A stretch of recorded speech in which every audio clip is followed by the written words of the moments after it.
जिस आदमी ने 8200 आवर्स ऑफ फ्लाइट कंप्लीट करी है, जो दूसरे पायलट्स को ट्रेन करता है कि कैसे हवाई जहाज उड़ाना है, आप उसको बोल रहे हो कि उसको प्लेन की स्विच ऑफ करने की तमीज नहीं है? कैसे कैसे? और इसमें कुछ इंडियन एक्सपर्ट भी चालू हो गए कि हाँ, हमें भी लग रहा है ये तो पायलट सुसाइड है, पायलट को सुसाइड बना दिया। जो चीज फ्लैप से शुरू हुई, मॉडलिंग और ड्रग कंजम्पशन तक पहुंची, अब वो पहुंच गई है यहां पे कि ये शायद पायलट सुसाइड है। उसको यही तरीका मिला था सुसाइड करने का।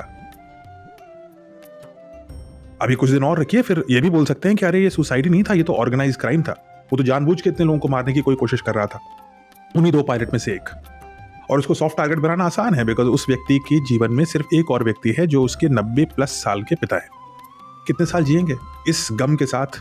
क्या बचा है जीने के लिए? और अगर जी भी गए तो कौन सा कोर्ट के चक्कर लगा लेंगे भाई? कौन डिफेंड करेगा सुमित सबरवाल को? एक common Indian pilot, middle class से निकला हुआ, जिंदगी भर प्लेन उड़ाता रहा। कौन सा उसका पॉलिटिकल लिंक है, कौन सा उसका बिजनेस लिंक है, कौन से उसके इधर उधर जुगाड़ है? तो शिकार करते हैं इसका। और क्यों करेंगे? क्योंकि हमारी इंटेंशन ये है कि हमें तो भाई अपनी $multi-billion कंपनी की रक्षा करनी है। और उसमें अगर कोई कॉमन इंडियन पायलट या दोनों पायलट को हम दोषी गढ़ दें, मर दें, आरोप जड़ दें, क्या फर्क पड़ता है? और ये लेसन है समाज शास्त्र का।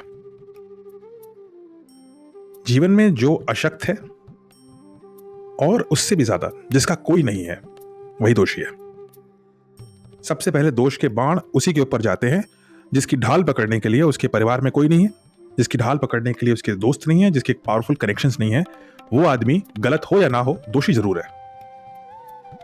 और ये समाज व्यवस्था बदलनी होगी, क्योंकि आज जो भारतीय पायलट्स के साथ हो रहा है, पहले को पायलट के साथ और अब पायलट के साथ, जो ये दुनिया भर के एक्सपर्ट्स मिलकर के बड़ी बड़ी बातें बता रहे हैं बिना किसी तथ्य के, एक प्रारंभिक रिपोर्ट के प्रारंभिक पैराग्राफ के आधार पे, ये वो मानसिकता है जो आपको भी दोषी बना सकती है किसी भी चीज के लिए, मुझे भी बना सकती है, किसी को भी बना सकती है। और जब तक इस व्यवस्था में हम परिवर्तन नहीं लाएंगे तो स्वतंत्रता के मायने अधूरे हैं, क्योंकि हम भय में जिएंगे। भय इस बात का नहीं कि हम गलत करते हुए पकड़े जाएंगे, बल्कि अगर कुछ गलत हुआ तो हम ही पकड़े जाएंगे। सुमित सबरवाल और क्लाइव कुंदर के साथ जो हो रहा है, वो मृत हो चुके हैं, वो अपने आप को डिफेंड नहीं कर सकते हैं। वो इसी मानसिकता को दिखा रहा है, चिल्ला चिल्ला के बता रहा है। और हमें अपनी शिक्षा और व्यवस्था प्रणाली ऐसी बनानी होगी कि हम ऐसी चीजें कभी नहीं होने दें। ना सिर्फ विमान हादसों में, बल्कि किसी भी डायमेंशन ऑफ लाइफ में ये अलाउड नहीं होना चाहिए।